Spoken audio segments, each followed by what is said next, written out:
অবশেষে বন্ধুরা, ইন্ডিয়া ইংল্যান্ডের সাথে টেস্ট ম্যাচ খেলার জন্য ইংল্যান্ডের মাটিতে পৌঁছে গেছে।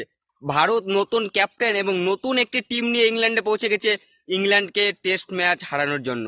ভারত ইংল্যান্ডে গিয়ে তাদের তোড়জোড় প্র্যাকটিস শুরু করে দিয়েছে। তো এক নজরে দেখে নেওয়া যাক ভারতীয় টিমের প্লেয়ারদের নাম। অবশেষে বন্ধুরা, ভারতীয় টিমের নতুন এবং ইয়াং ক্যাপ্টেন শুভমান গিলকে দিয়ে নতুন টিম তৈরি করে ইংল্যান্ডে পাঠানো হয়েছে ইংল্যান্ডকে টেস্ট সিরিজ হারানোর জন্য। ব্যাটিং এবং ক্যাপ্টেন শুভমান গিল, তার সাথে vice captain Rishabh Pant batting wicket keeper, তার সাথে রয়েছে উইকেট কিপার KL রাহুল এবং আরেকটি উইকেট কিপার ধ্রুব জুয়েল ব্যাটিং উইকেট কিপার, তার সাথে রয়েছে ব্যাটিং হিসাবে যশস্বী জয়সাল, অভিমান্যু ঈশ্বরন এবং রয়েছে করুণ নায়ার, তার সাথে রয়েছে ব্যাটিং সাই সুদর্শন।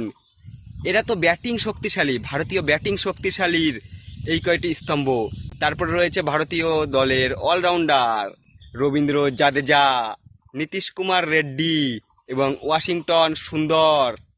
এরা ভারতীয় দলের অলরাউন্ডারের ভূমিকায় থাকবে।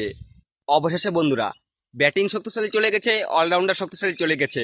এরপরে আসবে ভারতীয় বোলিং স্কোয়াডের সব থেকে শক্তিশালী স্তম্ভ জসপ্রীত বুমরা, তার সাথে থাকবে মোহাম্মদ সিরাজ, তার সাথে থাকবে আকাশদীপ, তার সাথে থাকবে শার্দুল ঠাকুর, তার সাথে থাকবে আর্শদীপ সিং, তার সাথে থাকবে কুলদীপ যাদব, তার সাথে থাকবে প্রসিদ্ধ কৃষ্ণ।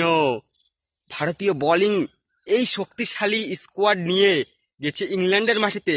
ভারতীয়রা নতুন টিম নতুন ক্যাপ্টেনের সাহায্যে ইংল্যান্ডকে নতুনভাবে টেস্ট সিরিজ হারিয়ে আসবে। ভারতের প্রতি ভারতীয় হিসাবে আমার এটুকু আশা ভরসা সব আছে।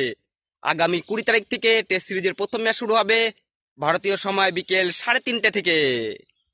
কেউ ম্যাচ মিস করবেন একটাও, প্রত্যেকটি ম্যাচ দেখবে ভারতীয়রা কিভাবে ইংল্যান্ডকে টেস্ট সিরিজ হারায়।